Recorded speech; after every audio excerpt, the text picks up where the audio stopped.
us. I mean, we didn't know what to expect. I mean, we knew it was going to be kinetic, but we didn't know how until we actually got here. We're pushing 2-3 patrols a day, and even if it's your off day, you can expect to go out on QRF to bust your guys out of a bad situation. As a squad leader, you got to be able to take what you're getting from the radio and apply it out on the battlefield. Calm down. Basically controlled chaos, controlling chaos.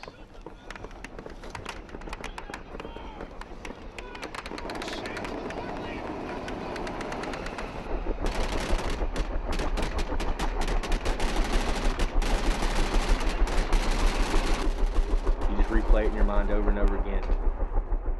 It was a pretty rough day. Our guys are still feeling it. It's not even been a week yet. And the very next day, we pushed right back out on a patrol.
The Commandant's intent is certainly to ensure that our Marines know that the Marine Corps is keeping faith with them from the very point of injury all the way through their recovery and to the reintegration into their lives. That's, if there's a primary intent, that's it.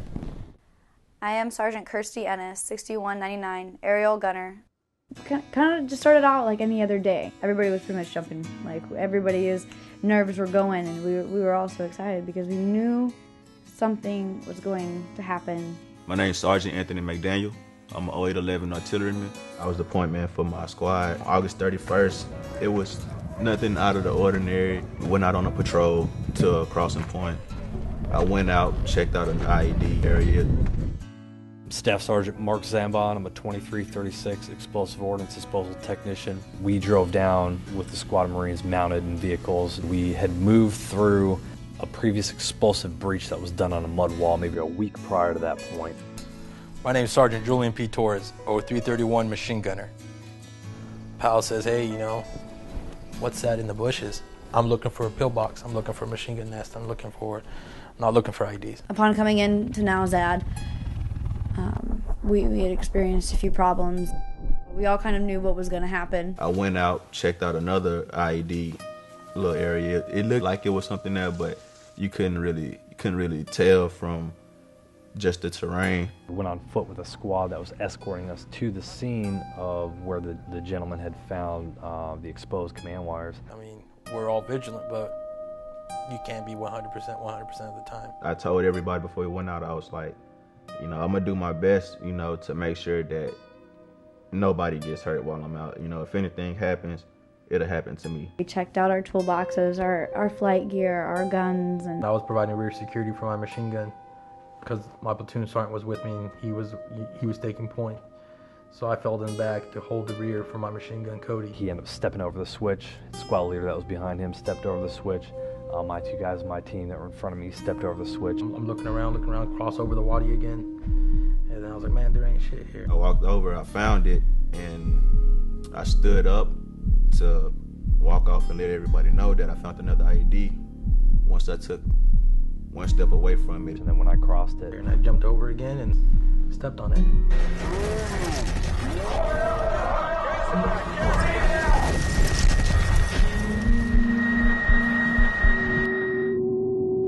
we ended up making impact with the ground. Just threw me like nothing. You know, I remember sort of acknowledging that click, you know, things going black for an instant. I remember the blast. I saw the light. I remember the sound I made. I remember me landing face first into the hole. When I woke up, I was in between a tri-wall and side of the aircraft, and my gunner's belt was still on. And at the time, I didn't even know that it was me that was hit because I wasn't no pain or anything. So I'm trying to get up and Felt like the bottom of my body was real hot, you know, and that thought's like, you know, something's happened. So I kind of like look around and started crawling. Crawled out of my hole. I tried like 3 times. I'm like, but I can't get up. I'm like, what's going on? I felt everything, just my body went limp. But I remember just giving a thumbs up on the ground. Then I went to go crawl on my right, and I knew I was above the knee at that time. For a Marine, resilience is built in. It is bred from the time they hit those golden footprints. It's groomed into their mindset, their spirit, and so they come pre-packaged with being resilient. For the individual Marine, resilience rising, it's built in.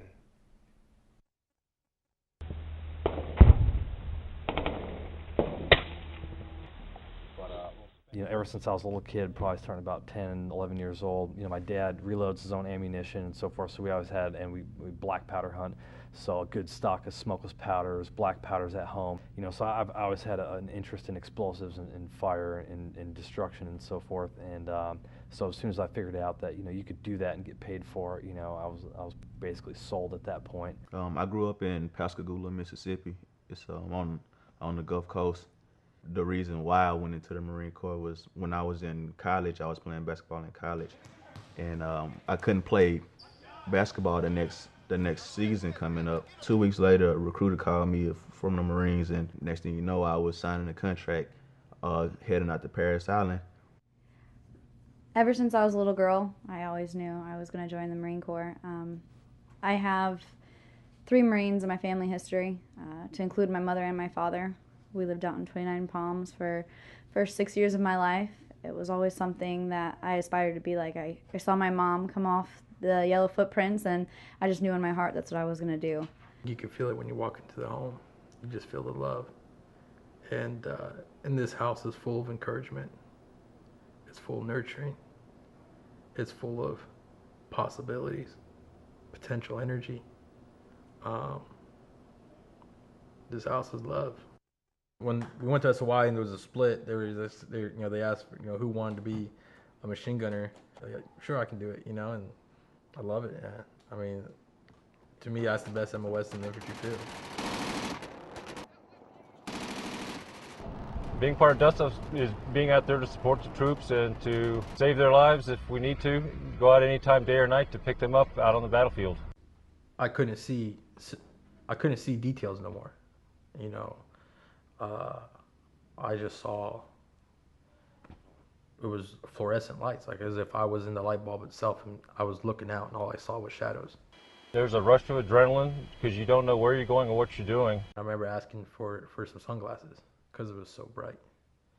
Looking back at it now, it's when I was checking out. I closed my eyes once to blink. I saw my son. I closed them again and I saw my wife and my son. And I said, oh boy, you better not blink again. You just know that someone's injured out there, so you rush your aircraft, get ready, get the 9-line call from the TOC, and launch off to go to wherever you have to go to. So you never know until you get in the aircraft sometimes where you're going and what's going on. I definitely could have died that day. It was my will to survive that kept me alive. I was alive, or I was awake all the way up until they put me in the hospital room. I remember all that. I remember walking. I remember the sound of the pebbles of the gurney, the stretching, like on the rocks. I remember all that. We meet them at the door, basically, typically within 15 minutes time of injury. We follow them through the hospital. Initially, after they enter, they get stabilized. I remember looking up at the doctor, so conscious, and being like, hey man, you going to take my legs? And him being like, yeah man, I'm going to have to. And I was like, well, thank you for being honest. And we're scribing treatments rendered, interventions, injuries that are obvious, you know, especially amputations are obvious. I really hope that this documentary serves to help people to see that there are Marines who have been just like them, who've been injured, who've experienced the ups and downs of the injury itself, who have really faced death and chosen to live, and that those Marines who are encountering some of those challenges at whatever point would be able to see that, okay, they're wearing the same uniform I have. They've gone through the same experiences I have. Maybe they have a slightly different injury, but they know what it is I'm feeling. 200 milligrams, I think it was, of ketamine, and yeah, as soon as that kind of registered with the body, I was out cold. The helo came and they got me out. I remember everything. When they first loaded me onto the aircraft, my first thought was, oh my gosh, I don't know how long I can handle this for. I remember my time when I flew to Leatherneck, to Camp Bastion. Bastion, the main sort of medical treatment facility there in southern Afghanistan. So when they started to tell me, don't close your eyes because you might not wake up. You've lost so much blood. Stopped the bleeding that night. And I remember launch stool. And at that point, the thing that kept going through my head is I'm not passing away without seeing my sister. I'm getting back to Bastion and they're taking care of me. And I just, next thing you know, I was waking up in Germany, all bandaged up and hot, had a fever, bad fever. Launch Stool Regional Medical Center. We track the wounded warriors coming in from downrange and also getting back to the States. We make sure all of the inpatients have a bed and all of the outpatients have a clinic appointment when they're inbound. We also meet them at the flight. We meet the bus when it arrives at the hospital, see if anybody needs medication, anybody's having any pain, any urgent issues that need to be dealt with immediately. We try to show them that we're there for them, we're caring for them, we're healthcare providers, although we're military officers and medics and nurses and physicians. We're there to listen to them, take care of them, and get them back here to bring them home to the United States. We're the key piece that brings together the resources at LARMC. We bring it to the patient. Like we make sure the people have a bed. We make sure they get a clinic appointment. If they need medication, we get it for them, even if it's the Friday after Thanksgiving and all the clinics are closed. That said, it's really important. This is, in a lot of cases, this is where they wake up for the first time. So we can sort of set the tone for them, and we can also set the tone for their families. When invitational travel orders are issued to bring a family over here for a Marine who's really, really seriously injured, this is the best time for us to sort of train them on, hey, family members, here's how you're going to have to interact with the system and help coach your Marine through the process. My mom, dad, they were all there when from my initial time in ICU all the way up until I was at Walter Reed, finally learning how to walk again. They pretty much got me. At first I was in so much pain that I didn't want to do anything. Like I couldn't even roll over to lay down. I could never be comfortable. And it was my mom. She got me out the hospital one day. We went to the movie theater. Sometimes I wish I was a Marine because I'm thinking, wow, you guys are special. Or you gals and guys are special. We have a liaison who's with the Marines at all times, and he's particularly wants to know when the Marines are coming in. There's typically always a Marine on our missions, but he wants to know specifically how many, and he sees each person. My guys, their job is to knock down that barrier so that the Marine or the Greenside Navy or whoever, for that matter, who's passing through here gets their treatment, gets their medical care without a hitch.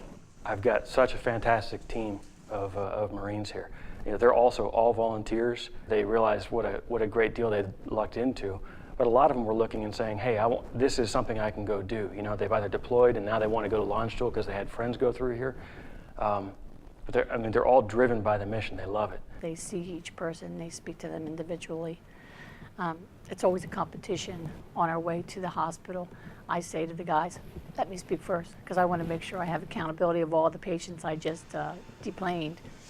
And then it's a competition for them to tell them, what's going to happen once you get to LARMC, because they follow them all the way through. Every time we would fly into Ramstein Air Base, didn't matter if it was 2 o'clock in the morning on a Sunday or if it was 4 o'clock in the afternoon on a Thursday, there was a Marine gunnery sergeant who would meet the plane every single time. I saw that same guy every time. He always had a cell phone, and he said, hey, anybody want to use my cell phone? And call home, call your mom, call your wife, let her know that you're here, okay? And anybody could use a cell phone, not just Marines, but that always stuck with me. Not everybody has such a hands-on approach. I think not every service has such a hands-on approach to look after their people as the Marine Corps does.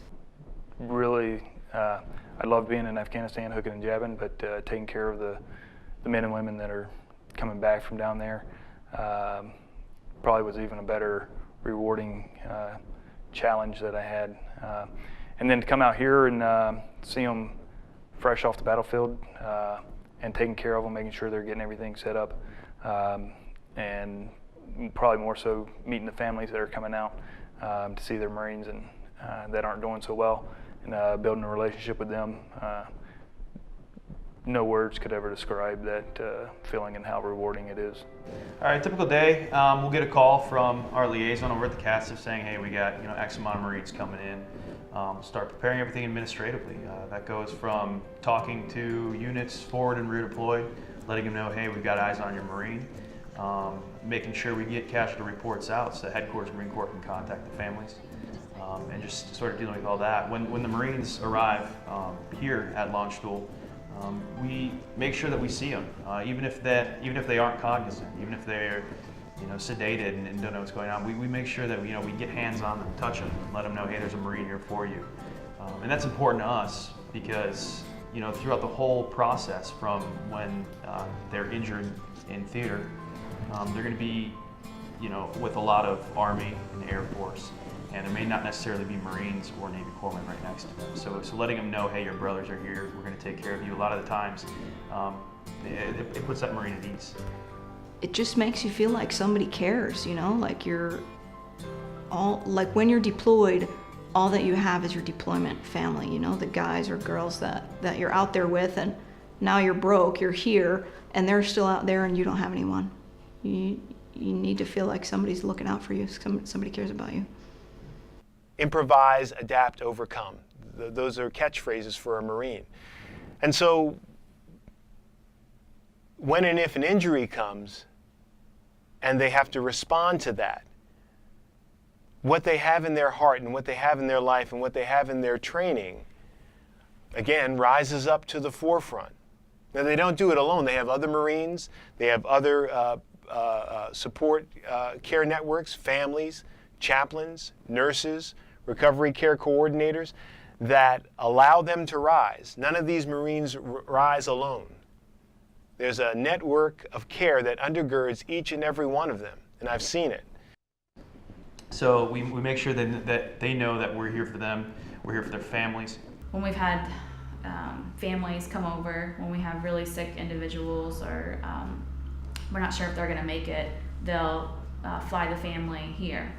And I've seen countless times where the Marines are picking those parents up or their spouses up and taking them to dinner, just to get them a break, because the family members just want to be here, and it's so stressful. They don't sleep, so the Marines really take care of them and take them in as part of their family. They really take care of their own, so it's impressive. You just don't see in your day-to-day life the brotherhood that the Marines have. These guys, your life depends on your brother that's next to you. And there's nothing like that. And they're just very tight. It's awesome. I wish I was a Marine because it's such a great brotherhood to be a part of. This tattoo is really in honor of my friend Cody Childers. He was 19 when he got killed. Carried me, held my hand, comforted me, and I was his senior. I was his sergeant, and he was my lance corporal. He was just my gunner. I really learned just how tight they were when Cody was injured and then when he was killed in action. They each took the time and they wrote me heartfelt letters, and just the stories they told and what Cody meant to them, that's awesome to have for the rest of your life, to know that you've got that kind of support and somebody that cares about you that much, that they will do anything for you. Yeah, just a little story about my friend here. He 19 years old. He got hurt the same ID that I did. I was providing rear security for him. He got like peppered with some shrapnel and dislocated shoulder. He was okay. He had suffered a concussion, dislocated shoulder, and some shrapnel, but he was doing good. So that was a relief. But I kept asking, was anybody else hurt? He was a lance corporal at the time, and he I'm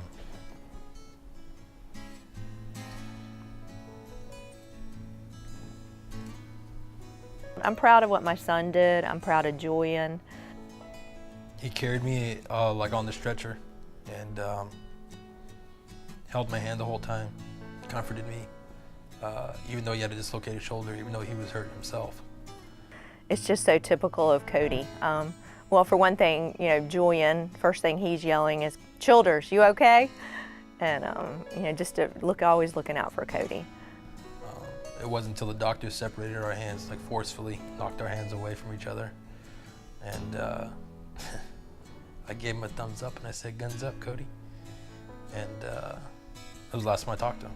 But Cody was there with him. I mean, he held his hand the whole time. And that makes me so proud. I mean, Cody loved him. And I was his brother. So it just says a lot about Cody and Julian. You know, a month later, he got killed. I was lucky enough and I was fortunate enough to be the only representative of the squad, you know, to attend his funeral in Arlington. And in the wheelchair with the PICC line in, you know, in between surgeries. You know, I saw my buddy get laid to rest. And I told him thank you then. I heard the doorbell at 5:30 in the morning. And I knew. You know, there's something in it. My heart was racing, and my husband opened the door, and it was just like slow motion. It's like, this can't be for real. You know, it can't be my son. That's not going to happen. Cody can, you know, stand anything. It was just, I think we just go into a state of shock. It was just very surreal that day, and we just never thought anything would happen to Cody. He was, you know, invincible. We miss him so much. He was a big part of our family, and it's just, we'll never be the same without him. Yeah, I mean, going back to the love part, you know, it's just, it's funny how ferocious men can be, and at the same time, you know, provide nurture. It's funny, it's strange, but we all did it. It breaks your heart to be picking these guys up off the battlefield, and it lifts your spirits to take care of them as a nurse. We had a Marine from 2-5 come in, double amputee, possibly going to lose part of his arm. Now that I've seen the other side of the door from where I drop patients off to the time that I'm able to help patch him and put him back together.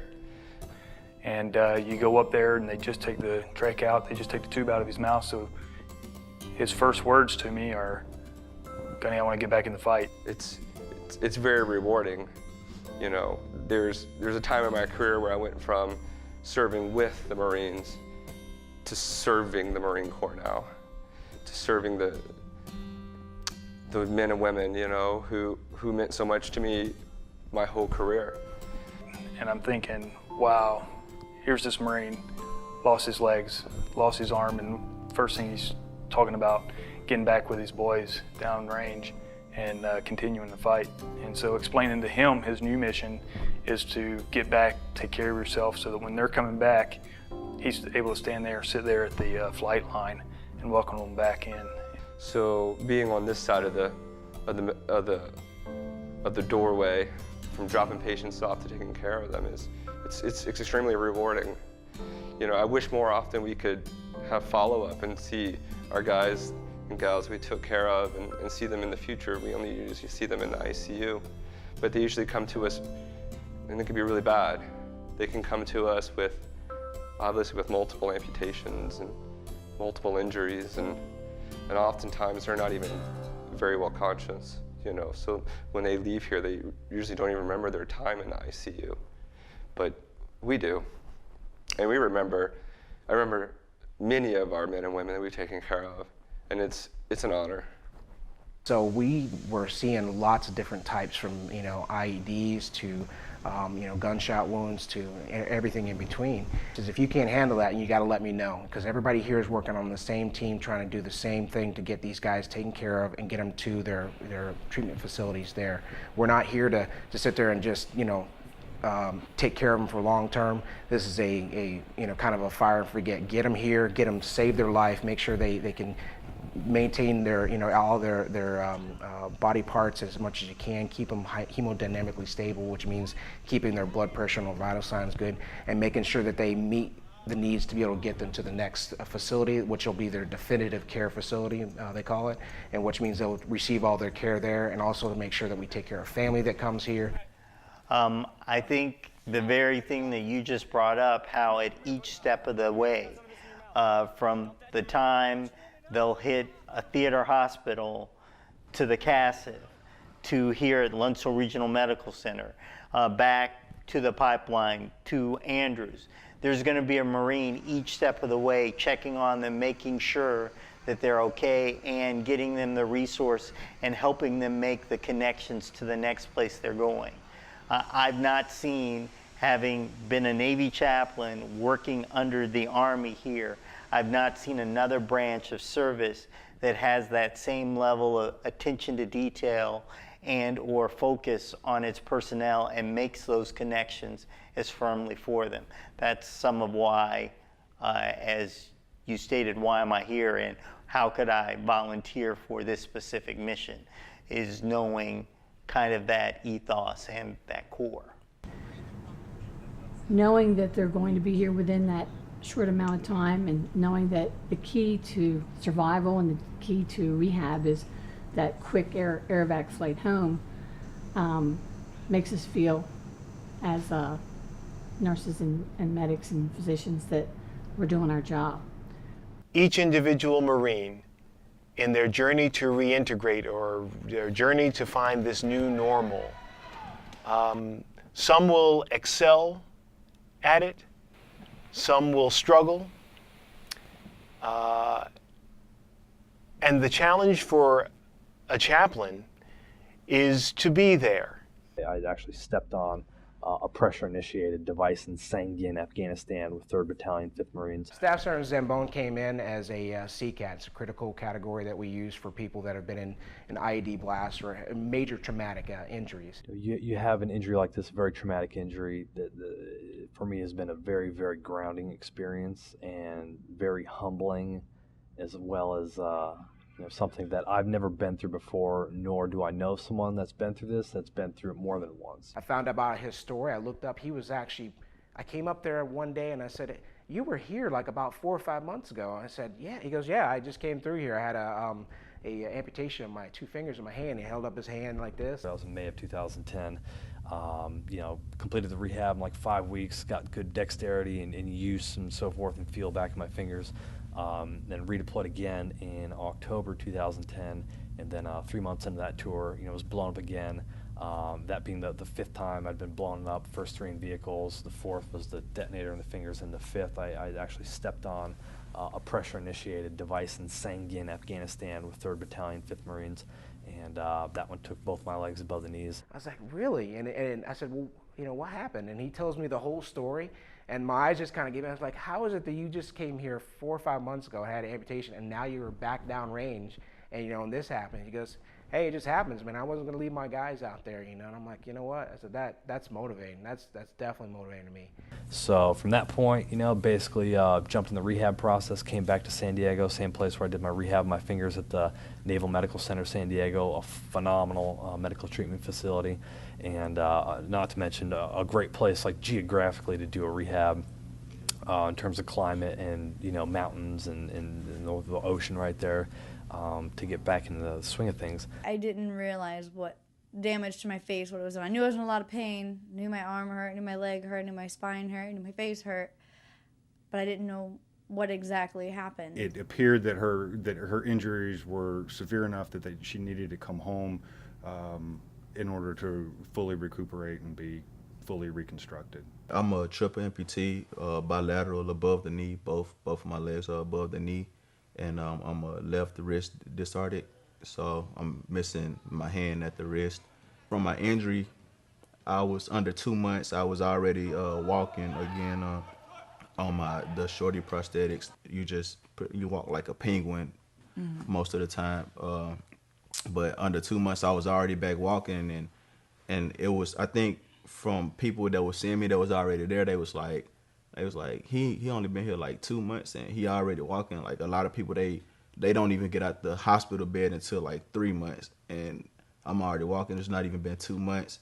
So I felt like, you know, being that I healed so fast, and, you know, I didn't have any infections, I didn't have to keep going through all these different surgeries, that helped out a lot. So I was able to really just focus on, you know, getting strong and walking and concentrating on, you know, getting back to my new normal. Even in the midst of their struggle, they're rising.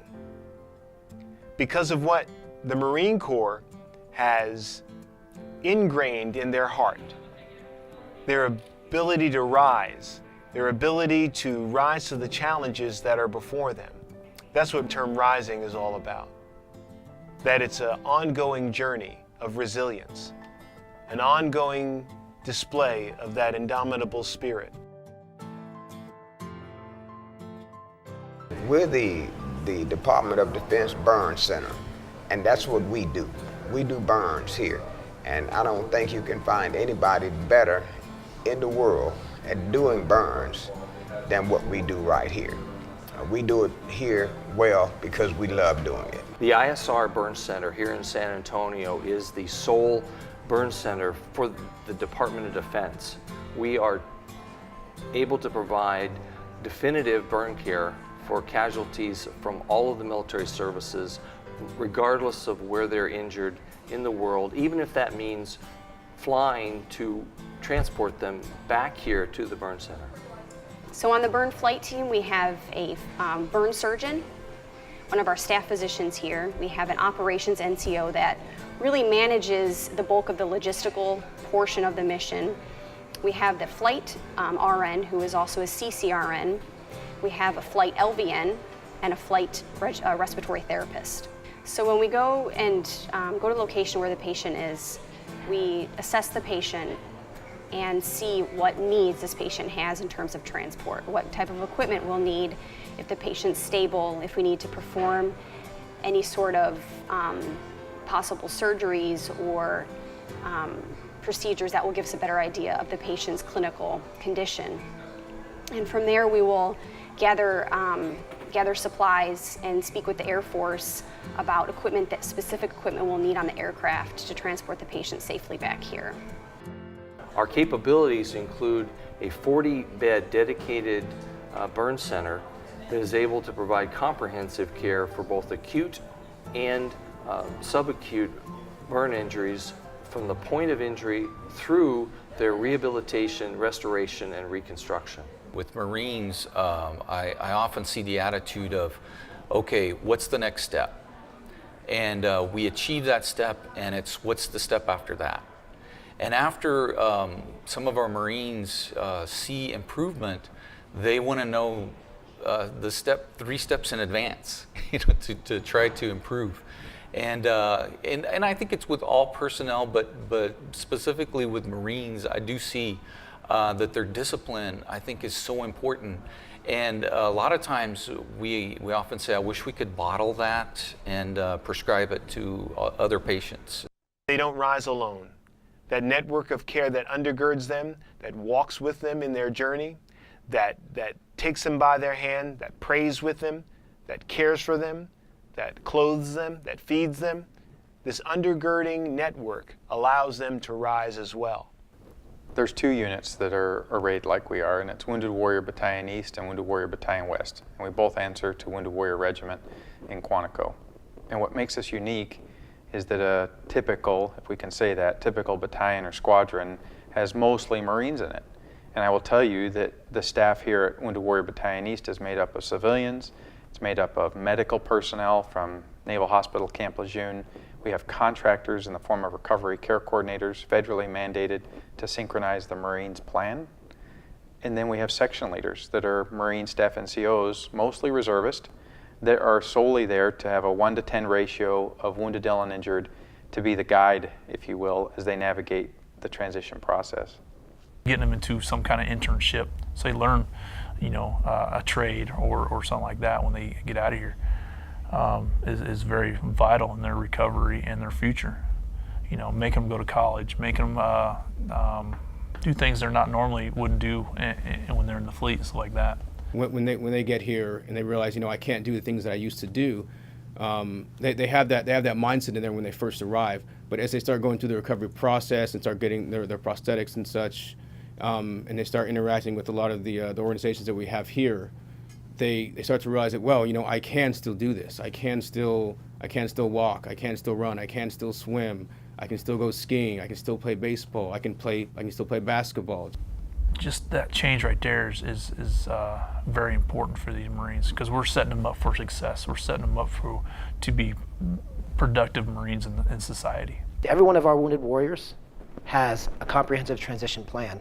They know where they're going to be living. They know what kind of job they're going to do. They have family support. They have local Marine Corps support. They have VA support. That recovery care coordinator makes sure that they have a plan that's going to work and they're going to be successful. Because we don't just transition wounded warriors back to the fleet or back to the civilian world. We transition families. Because when a Marine's wounded or injured, it affects the family dynamic. So we have special resources here to ensure that the family is taken care of as well. We still have a small ratio of Marines that return back to the fleet. I think it is becoming more common, though, for Marines that want to stay in uniform. They see a lot of pathfinders out ahead of them that continue back in the fight with a prosthetic, with a traumatic brain injury, with post-traumatic stress, and they get cleared medically to go back to the fight. I think 10 years ago that was unusual. I think today it's routine. Our model in our program is to always try to inject a sense of real music making at Walter Reed, so that nothing that we do is watered down. We get really great musicians to come in and work with them. Everyone listens to music constantly. They have musical taste, they have their favorite songs. So people are already coming to this with a pretty sophisticated musical language. And then we just kind of help set things in motion. We give them an instrument, we give them some lessons, we work with them, and then they're the ones that do it. So when you hear the song, for example, Journey, most of that is just Josh coming up with his own material based on all this music that he already knows. And one of the things about music is that you may be injured, you may have lost your eye, or maybe you're missing fingers or an arm or however many limbs, but you can do music without any compromise. So there's nothing about the music that's injured. This is just one opportunity for us to be able to say to each one of those who have been injured in the line of duty, whether it's in combat or whether it's in training or they're finding themselves at whatever point of their injury or illness, that I would hope they would realize that the Commandant, the Sergeant Major of the Marine Corps, and all those of us who wear this uniform are incredibly proud of your service, of the sacrifices you've been willing to make. We stand beside you at every step of the way as you're making your way and reintegrating yourself into your life. The faithfulness we have in you and the courage that you have in facing whatever lies ahead. So Semper Fidelis, Marines. Regardless of what happens to you, it's always an alternate route that you can take in order to do the things that you always wanted to do, that you enjoy doing. Don't let nothing, regardless of what it is, stop you from saying, this is what I want to do. I'm going to go out and I'm going to do it. Because the only person that's going to stop you is yourself, with your mentality and how you think. And to be able to receive that energy, turn it around and give it to somebody else, as in a form of hope when I was hopeless. And this is what people gave me. And to be able to give that to somebody and to ease their worries, whether it be with transitioning, whether it be with, hey man, you can make it, whether it be with, it's going to be okay. To me, to be able to stand above this and stand on top of it and be like, I own this. This is mine. You know, I'm in control of me. My circumstances don't control me. I control my circumstances, or what I choose to believe, what I choose to say, or what I choose to think. To me, that's what I think is rising above. Because I'm still a warrior. You know, now the fight's within. But then coming out of it, you know, not giving into that, you know, everybody has struggle and deals with difficulty in life. And, you know, I think how you manage that suffering and come out on top of that is where you find a lot of true meaning in life. The resources medically aren't there to motivate, you know, a patient like that in recovery. So, you know, it's on yourself to get it from yourself, from your peers, from your family, you know, from setting goals or challenges, whatever it is, but you have to hit it hard to make it happen. If this healing process were done somewhere else, there's no way I would be where I'm at now. I feel as though the people around me and the environment that I am in has impacted me in a way that I couldn't receive that anywhere else. Just as much as I need the people around me, they need me as well.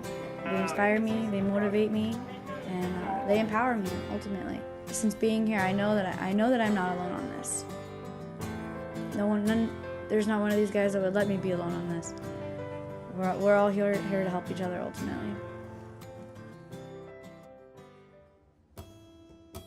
Sergeant Torres is an inspirational figure. He's a very persuasive figure.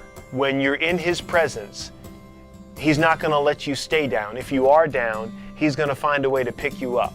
He's going to find a way to keep you from feeling sorry about yourself. Kirstie Ennis is a bright star, humble, but just so smart and intelligent and compassionate. She's probably secretly the most charismatic person you'll meet. She's not pretentious, she's not braggadocious. You would mistake her for not being a Marine if you met her in the mall. McDaniels is a flat-out competitor. He's an athlete. If he couldn't play basketball or couldn't run, I'd hate to play a game of cards against him because he would just keep playing till he beat you. When I read about Staff Sergeant Zambon, he was larger than life. When I met him, it was that times 10 to the 10th power. He is a fearless individual. That Marine is fearless. He may not see himself as fearless, but that's the persona that he exudes.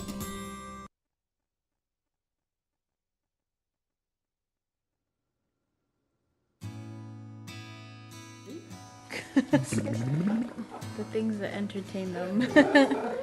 All the toys in the world, and they rotate.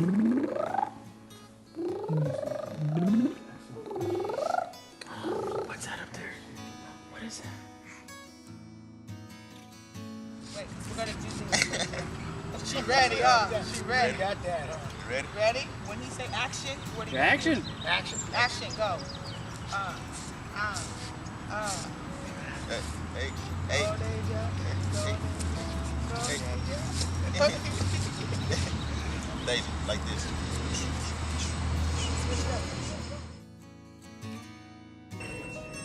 I can come trip you. What if I just like run and man down. Man down! Help me!